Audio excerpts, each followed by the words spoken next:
ఈరోజు స్కూల్ పిల్లలు, కాలేజ్ పిల్లలు, social workers, some advocates and అలానే human rights activist and international human rights protection commission team members అంతా tower clock ముందర gather అయ్యే మెయిన్ రీజన్ ఏమంటే మనం చూసింటాం, వింటానే ఉన్నాం.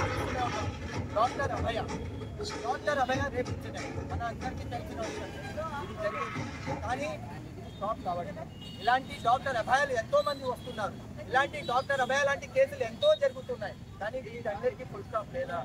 ఫుల్ స్టాప్ ఉండాలంటే మన చట్టం మారాలి, కఠినంగా శిక్షించే చట్టం రావాలి. ఉరి తీయాలా? ఉరి తీయడం కాదు పరిష్కారం.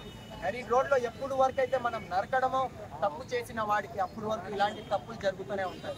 మనం అలాంటి వాళ్ళకి శిక్షించాలంటే ఎవరి వల్ల సాధ్యం? మన చట్టం ఉంది, కానీ మన చట్టంలో సమ్ పవర్ఫుల్ రూల్స్ కావాలా. అలానే మన international human rights protection commission national principal secretary, supreme court general secretary అయిన మిస్టర్ నోహిత్ పాండే, ఆయన లెటర్ హెడ్ పైన ఒక మెమోరాండం తీసుకుంది సుప్రీంకోర్టు. ఆ లెటర్ హెడ్ ఏమంటే కాగ్నిజెన్స్ లెటర్ అంటారు, మోటివ్ లెటర్. ఆ లెటర్ ఏమంటే మన చట్టం ఏదైతే ఉందో దాంట్లో పవర్ఫుల్ చట్టం రావాలి, ఇలాంటి తప్పు చేసేవాడు భయపడాలా అని చెప్పి సుప్రీంకోర్టు డైరెక్ట్ గా ఆయన నుంచి లెటర్ హెడ్ తీసుకుంది.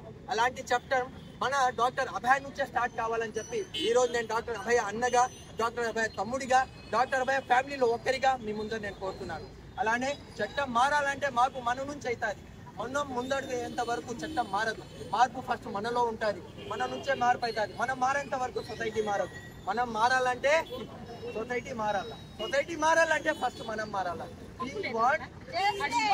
ఫైట్ ఫర్ ద జస్టిస్, పోరాడదాం న్యాయం దొరికేంత వరకు, పోరాడదాం డాక్టర్ అభయ న్యాయం జరిగేంత వరకు, పోరాడదాం సెక్షన్ చేంజ్ అయ్యేంత వరకు. సెక్షన్ మారాలి, డాక్టర్ అభయ లాంటి వాళ్ళకి న్యాయం జరగాలి. As a brother of doctor Abhaya, we want to fight for the justice until Dr. Abhay get the justice. Thank you. Jai Hind!